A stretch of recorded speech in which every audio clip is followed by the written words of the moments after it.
Bam, sebelumnya aku ucapin terima kasih nih buat kamu yang udah ngeklik video ini dan welcome to my channel Aji Fam, dimana kali ini ya aku bakal ngebahas salah satu ya.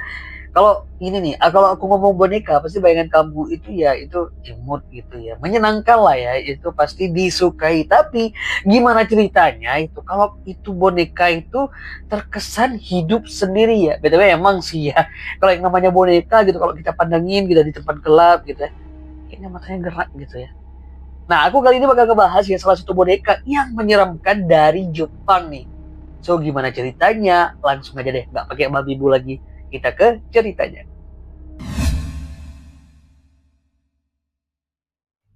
Betul nih Fem, ya kita kenalan dulu sama Ekichi Suzuki yang berusia 17 tahun nih.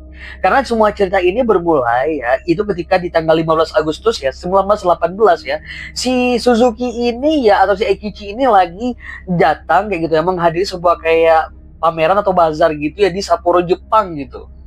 Nah, jadi ya pas dia tuh jalan-jalan gitu ya, keliling-keliling gitu ya, dia itu ya, itu kayak matanya itu nggak bisa mengalihkan pandangan ke salah satu boneka gitu. Jadi ada salah satu boneka yang menarik perhatian dia gitu ya. Ini boneka itu ya itu pakai baju kimono gitu ya, terus potongan rambutnya maksud aku ya itu potongan bob gitu dia. Ya udah deh, dia akhirnya masuk ke toko itu dan membeli boneka tersebut nih. Nah, tujuannya sih ya dia pengen ngasih hadiah gitu ke adiknya yang bernama Okiku ya.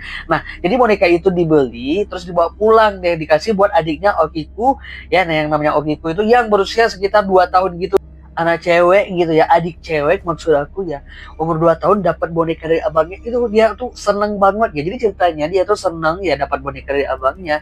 Terus nih ya, saking senengnya nih ya si Okiku sama bonekanya itu ya biasanya yang namanya anak-anak ya, itu dia selalu main sama si boneka itu, bahkan dia kayak nganggap itu boneka kayak adiknya sendiri, jadi diperlakukan kayak adiknya sendiri.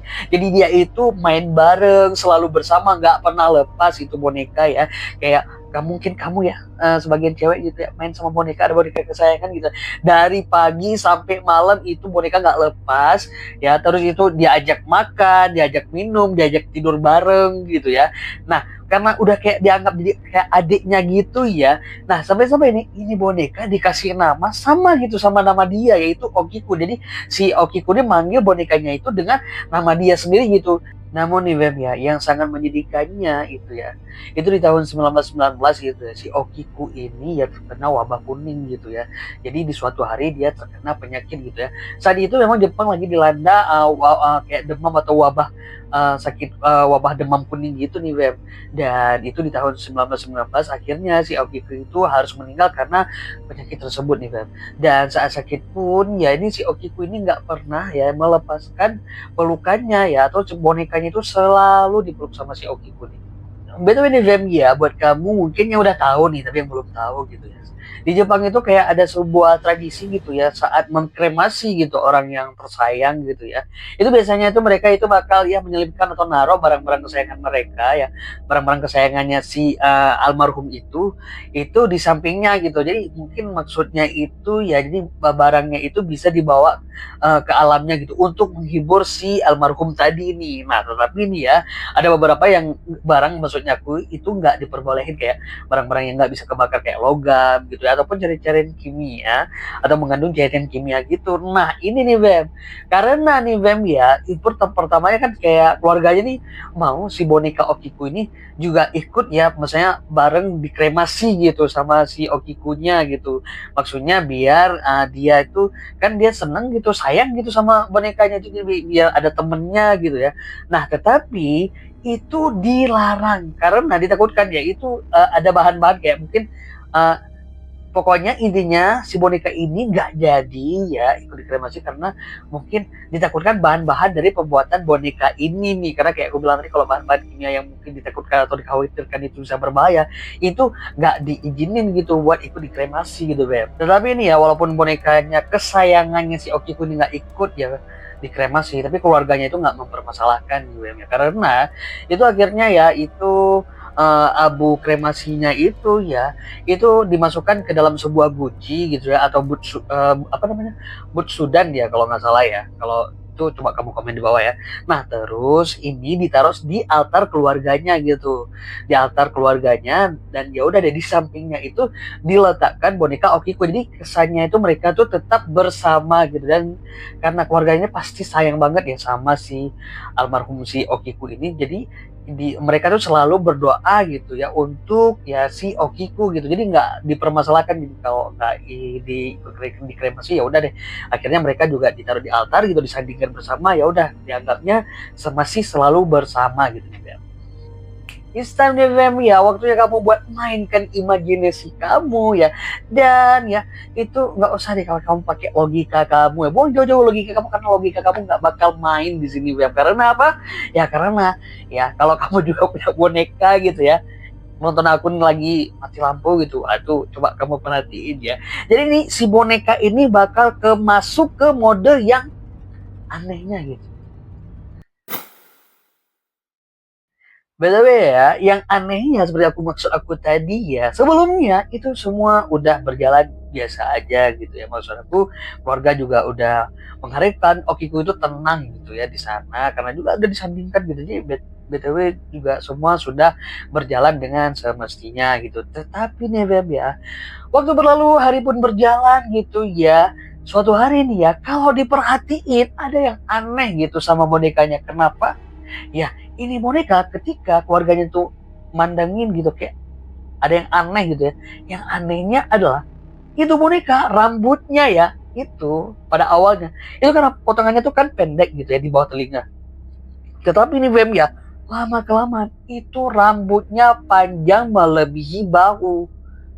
Ini rambutnya tumbuh sendiri nih Bem.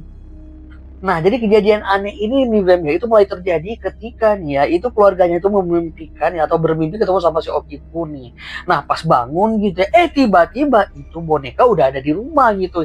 Yang sebelumnya boneka ini nggak disimpan di rumah gitu nih Bem. Nah, jadi terus nih Bem ya, ceritanya itu ya, yang lebih menyeramkan adalah ya, sejak itu boneka udah ada di rumah itu ya, itu sering terdengar suara-suara kayak teriakan gitu ya. Terus lampu yang hidup-hidup mati gitu nih Bem ya. Belum lagi nih Bem ya, itu semua terjadi ya ketika menjelang ulang tahunnya si Okiku ini nih Bem. Jadi ayo mainkan imajinasimu biar kamu kebayang gitu gimana itu boneka bisa rambutnya kok bisa tumbuh sendiri, yang harusnya yang namanya kan boneka itu kan benda mati, tapi ini tumbuh nih Bem. Terus ini boneka tiba-tiba ada di rumah gitu, di rumah kamu misalnya. Lama-kelamaan ya itu si keluarganya si Okiku tuh merasa pasti nggak nyaman gitu ya, nggak betah dengan kondisi yang ada di rumah itu nih Feb. Jadi nih pada akhirnya keluarganya itu ya itu memanggil pemuka agama yang ada di sana gitu ya. Pas pemuka agamanya itu datang ke rumah Okiku, ya udah deh, dia ngeliat, ya udah dijelasin kalau gitu sama keluarganya bahwa itu ruhnya Okiku itu ya itu bersemayam di dalam bonekanya si Okiku. Apa nggak tambah ngeri gitu dengarnya ya. Mendengarkan hal tersebut ya, keluarganya si Okiku itu merasa sedih nih Bem ya. Dan ya pastinya mereka merasa sedih karena hal itu terjadi gitu ya. Dan ya udah deh, akhirnya ya hari-hari pun ya berlanjut gitu ya. Teror yang datang pun akhirnya mereka tuh kayak udah, keluarga si Okiku ini udah mulai terbiasa gitu sama teror-teror yang terjadi gitu.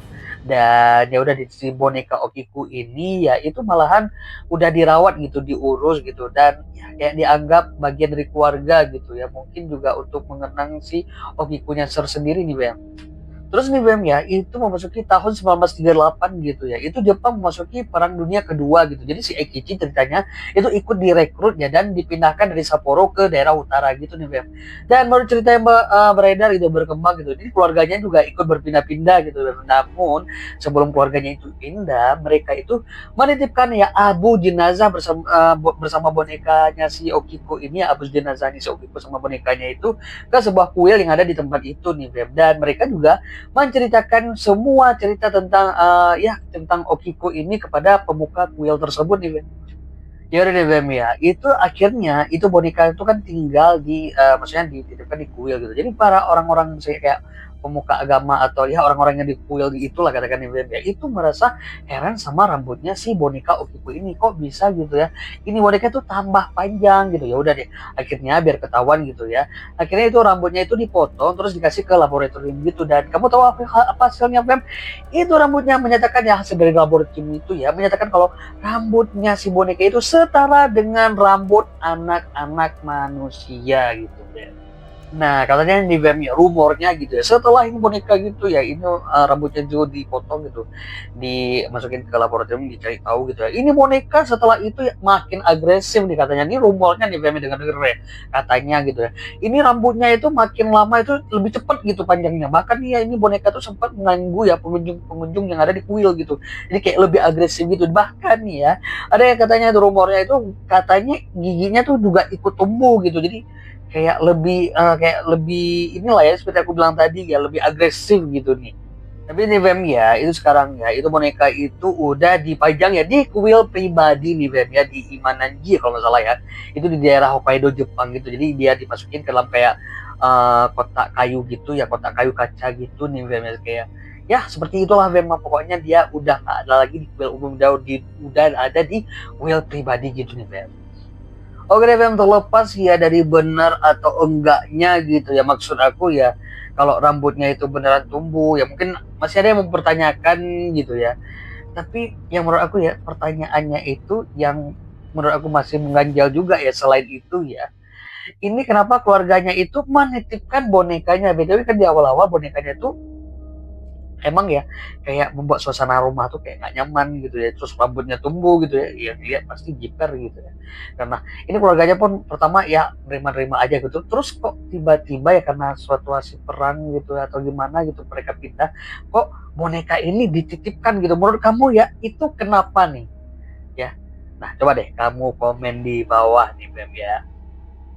Oke deh Fem ya, itu dia boneka Okiko ya. Semoga ini kita bisa jadi temen cerita kamu nih Fem. Dan aku minta maaf nih kalau ada kesalahan-kesalahan kata dan kesalahan-kesalahan lainnya. Aku minta maaf nih Fem ya. Dan sampai jumpa lagi di video-video aku yang lainnya. Tapi jangan lupa ya buat kamu like, comment, dan subscribe. Biar aku makin semangat gitu ya cari boneka-boneka. Nggak, maksud aku cari cerita yang lainnya nih. Buat ya jadi teman cerita kamu nih Fem ya. Oke deh Fem, sampai jumpa lagi di video-video aku yang lainnya di Aji Fem, because you my family, I call you my Fem. Bye-bye.